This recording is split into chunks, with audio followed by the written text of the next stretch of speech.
Лыжа сөзү байыркы ислам тилинен келип чыгып, жыгач бөлүгү деген маанини туюнтат. Эң көөнө лыжа Орусияда табылган. Ал унаанын бир түрү катары пайдаланылган.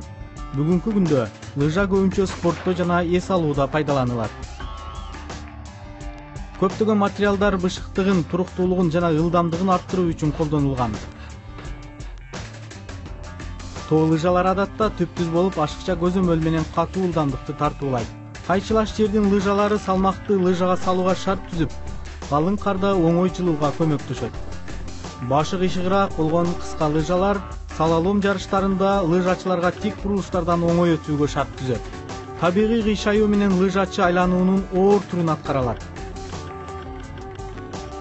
Лыжачылык тынымсыз өнүгүп, лыжа тебүү кышкы оюндардын эң эле көп түрдүү жана толкунданткан керемет түрүнө айланды.